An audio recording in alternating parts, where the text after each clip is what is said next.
for this program is provided by Annenberg CPD to advance excellent teaching.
Physicist in 1905, Albert Einstein gave the world something special, the theory of relativity.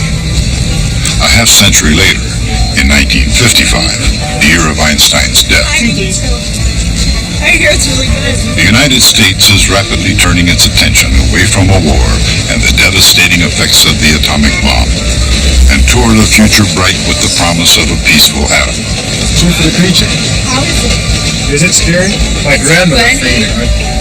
Einstein's ideas have progressed from theory to reality, and in 1955, popular imagination is soaring to science fiction and worlds beyond.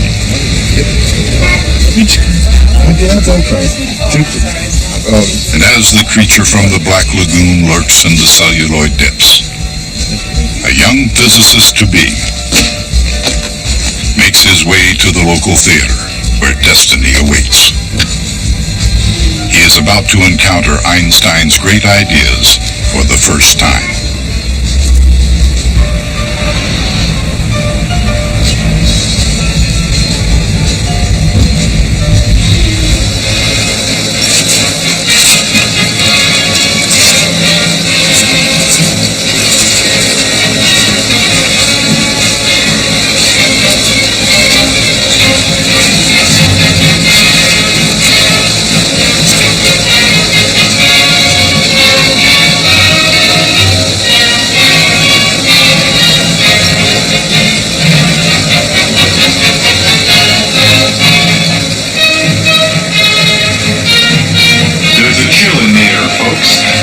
It's time for the Fall Classic once again, as World Series fever spreads across America. 1955 may prove to be the year of the Bums, and that's nothing to cheer about in the Bronx. So let's pick up the action at Yankee Stadium. Bill Skowron bounces to Padres, and Johnny finally makes the throw to first after the ball struck in his glove. Bob Cerv sends an easy fly to Emmer, and the Dodgers are only 1 out away from their first World Series title. Padres looks like the coolest person in the stadium.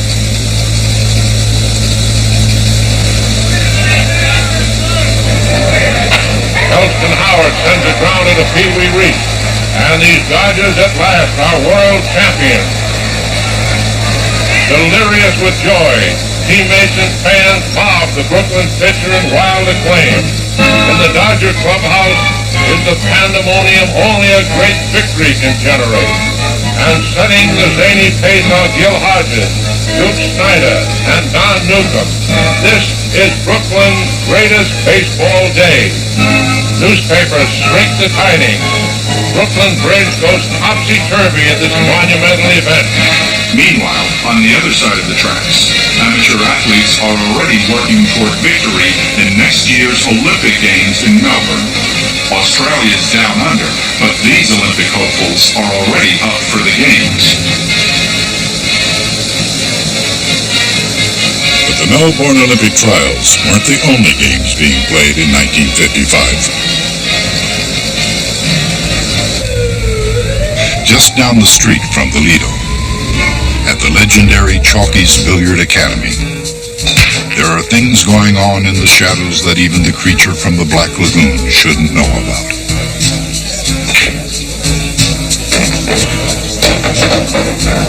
At the moment, Bertrand the Machine Gun Berkowitz is fighting to retain his crown, and both the high and low rollers are going for broke.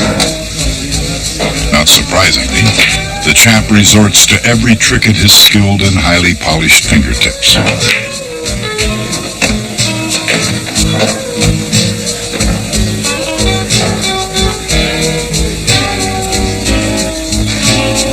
However, under the watchful eyes of the referees, not even the machine gun can break the rules. At least it appears on the surface that some rules simply cannot be broken. They're Isaac Newton's laws of classical mechanics. And at least until Albert Einstein came on the scene, they've been firmly in place for the past 300 years.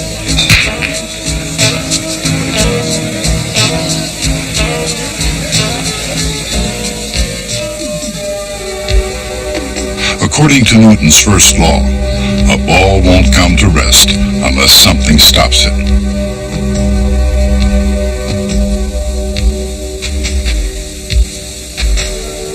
His second law, which remains equally unbreakable, explains how a ball can be stopped, and at the same time, how a ball can be started.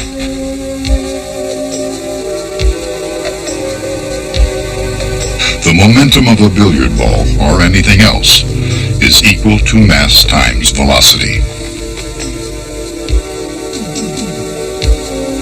And the momentum is changed only if a force is impressed upon the ball.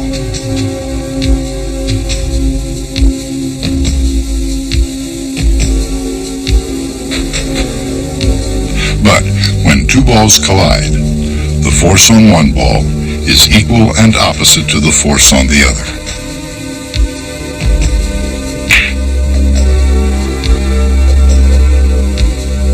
And so, the changes in momentum are also equal and opposite.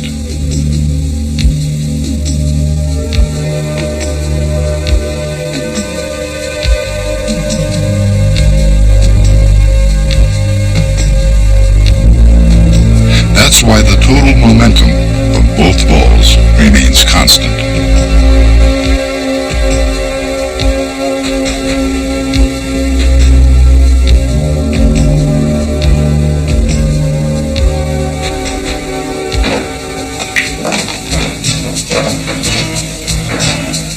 And although Machine Gun Berkowitz might not know or care, momentum would continue to remain constant, even in Einstein's theory of relativity.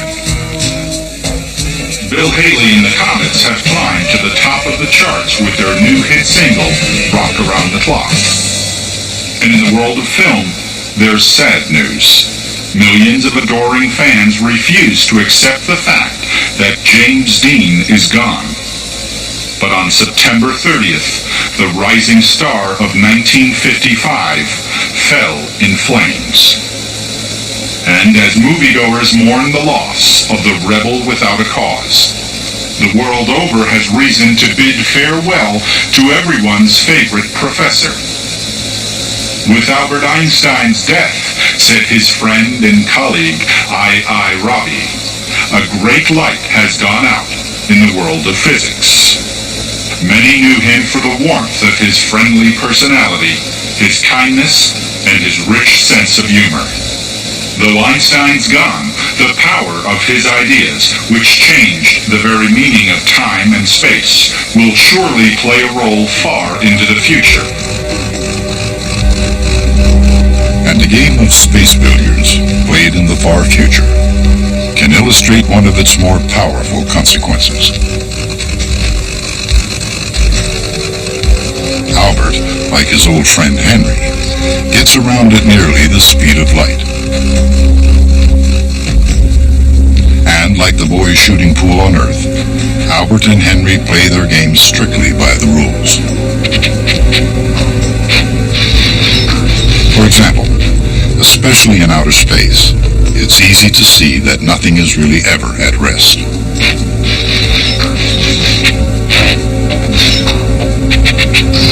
The difference between moving and standing still depends only on who's doing the looking. But no matter who's looking, Albert and Henry head toward each other at nearly the speed of light.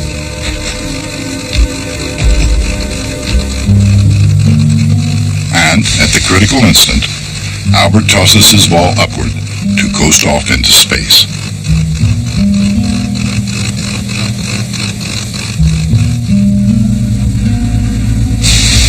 Henry likewise launches his identical ball at exactly the same speed.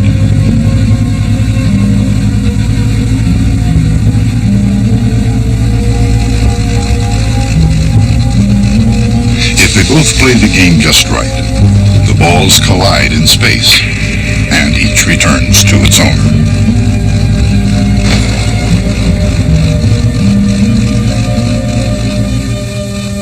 To make that happen, Albert sent his ball up with velocity u sub a.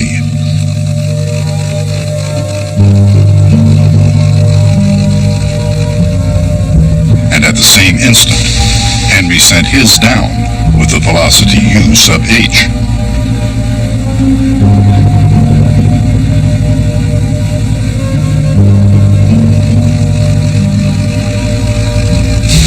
With perfect timing, they were on a collision course that sent each one right back where it came from.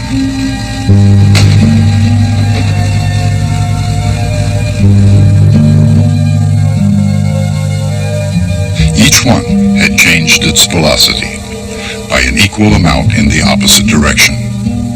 So, with identical masses, the changes in momentum were as equal and opposite as they would have been back at Chalky's billiard parlor.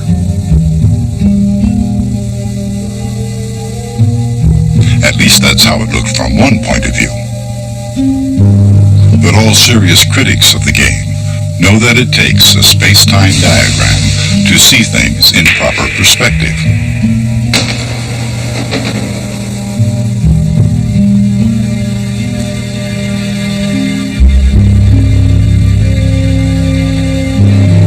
The spectators may have seen these events this way.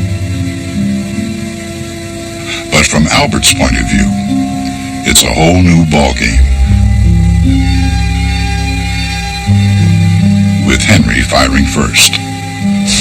Then Albert's ball bounces back to Albert, long before Henry's gets to him.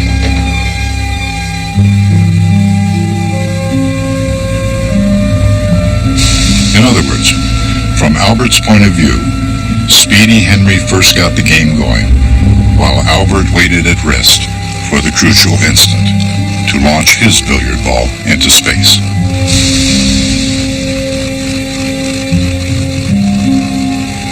The game takes exquisite timing, because from Albert's point of view, Henry's billiard ball takes longer than his own to get down to the collision and back up to the ship.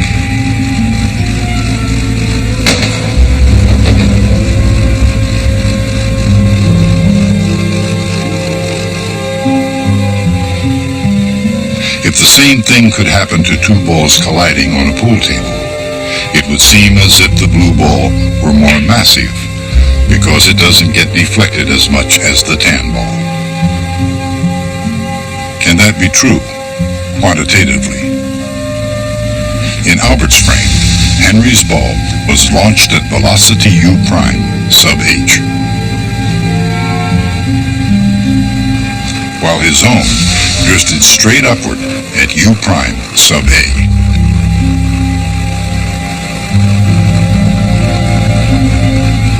In the collision, each one changed its velocity, but at least from Albert's point of view, not by the same amount.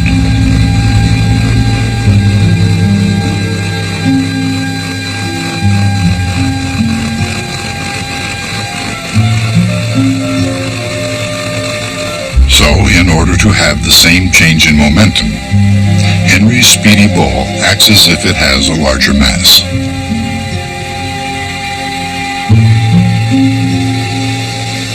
But what is mass? And how can it change with speed?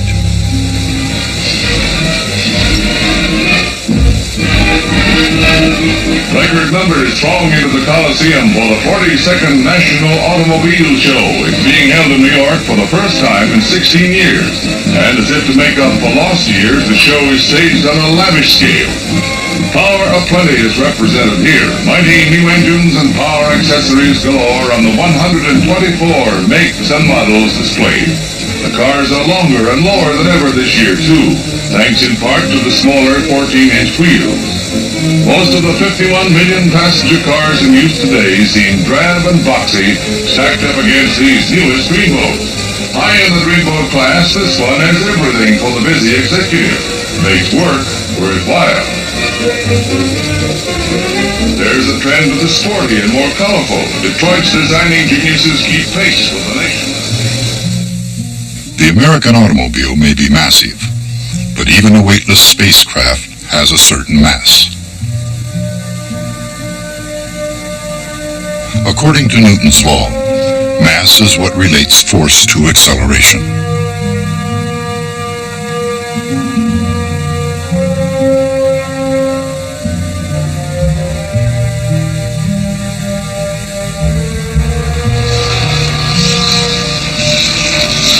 So, to start with, mass is a measure of how hard a body resists a change in velocity.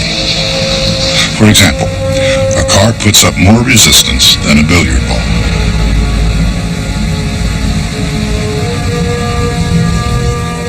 And a ball at rest resists a change in velocity less than a ball in motion.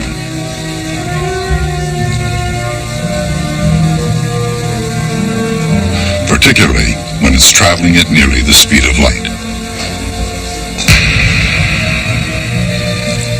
According to the theory of relativity, the mass of any moving object depends on how fast it's moving.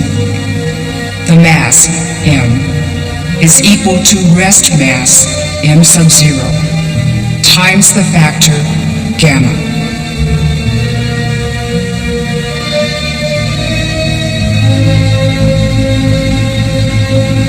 So, throughout the universe, mass, like time and distance, depends on one's point of view. In other words, an object's mass depends on its speed.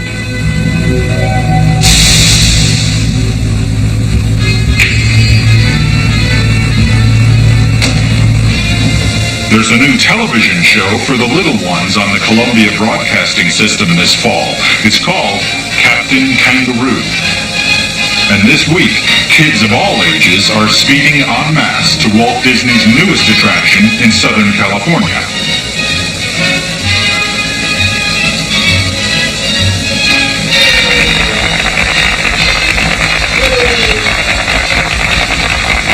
To all who come to this happy place, welcome. Disneyland is your land. Here age relives fond memories of the past. And here youth may savor the challenge and promise of the future. Disneyland is dedicated to the ideals, the dreams, and the hard facts that have created America, with the hope that it will be a source of joy and inspiration to all the world. Thank you.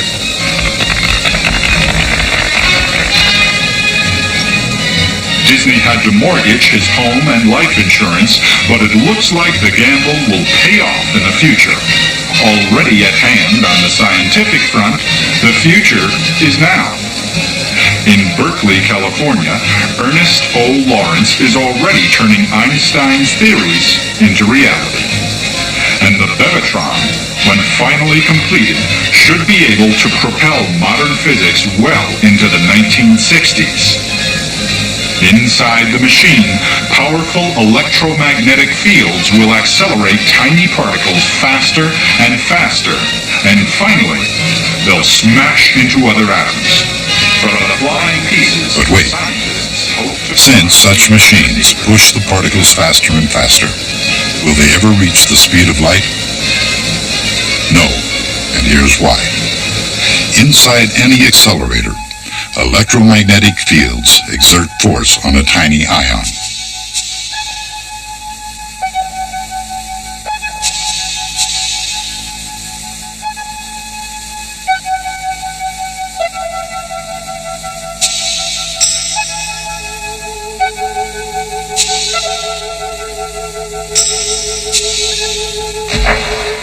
This force increases the ion's momentum, m times v. So the speed increases. But as an object's speed increases, its mass also increases.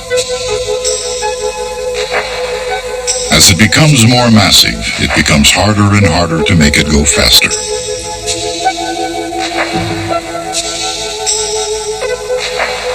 The ion's momentum and its energy keep increasing, but its speed never reaches the speed of light, no matter how hard it's pushed.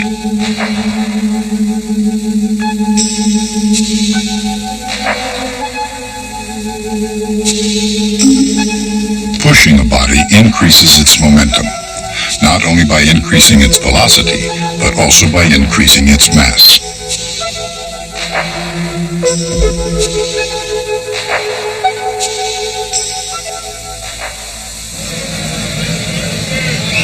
But what about a body's energy?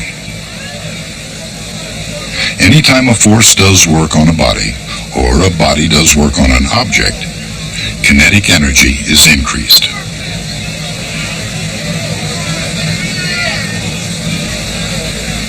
And increasing the kinetic energy of an object also increases its mass.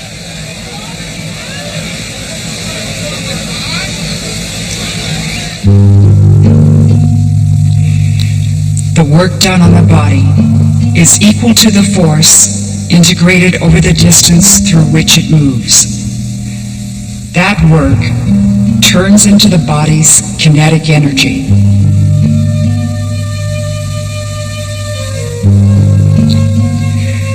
But force changes momentum.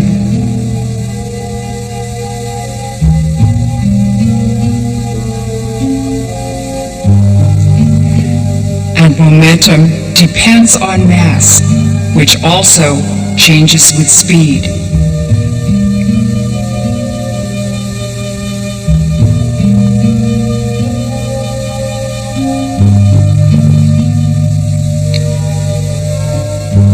So kinetic energy may be expressed as an integral over changing speed from rest until the force stops pushing.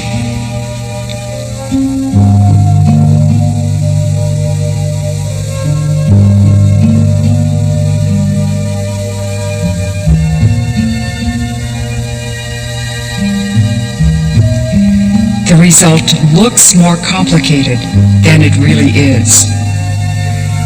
At low speed, k is 1/2 the mass times the velocity squared. But at higher speed, the curve for increasing energy starts to look just like the curve for increasing mass.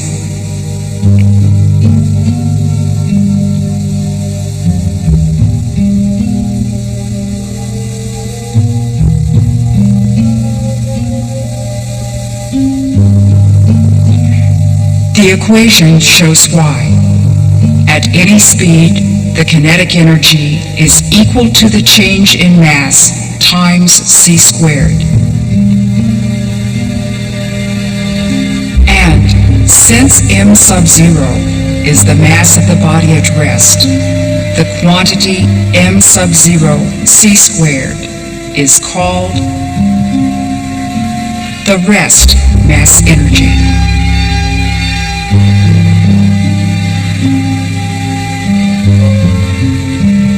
Adding the kinetic energy to the rest mass energy gives the total energy of the body. And there it is, E equals mc squared. In the theory of relativity, energy and mass are one and the same thing. But if added energy adds mass, does an object yield some of its mass? if it loses energy.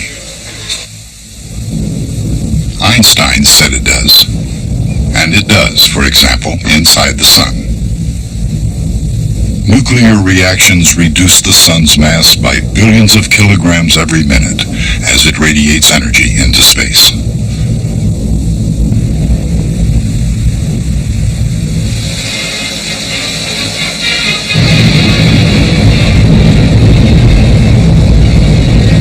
From the first moment man unleashed the power of the sun on Earth, mankind itself has lived under a cloud of potential devastation. But today, scientists are learning to tame the mighty atom and to channel its power toward peaceful ends. At the United Nations Assembly last week, President Eisenhower rose to the new challenge of atoms for peace.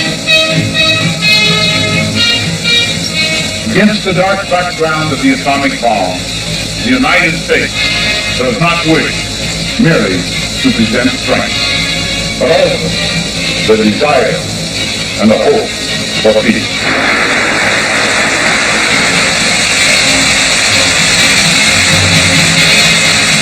And in such capable hands, nuclear energy can work toward peaceful and almost limitless possibilities. Those possibilities start to take shape when a uranium atom with a certain rest mass breaks up into fragments with a lower total rest mass. That small difference in mass equals an enormous amount of energy. And that energy can show up in a variety of uses.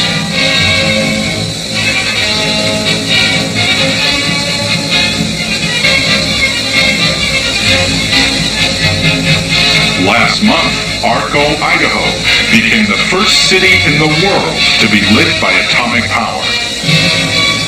Where, when, and how it will end is still a matter of speculation and a concern of the scientists of tomorrow.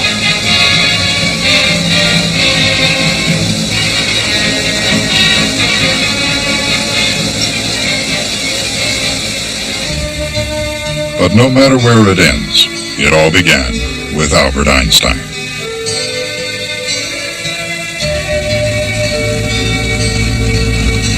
Playing by the rules, Einstein discovered that mass changes with speed.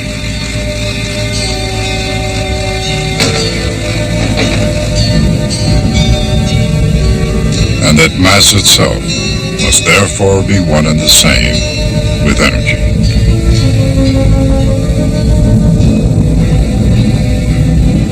Obviously, in 1955, the atomic age has arrived.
Funding for this program is provided by Annenberg CPB to advance excellent teaching.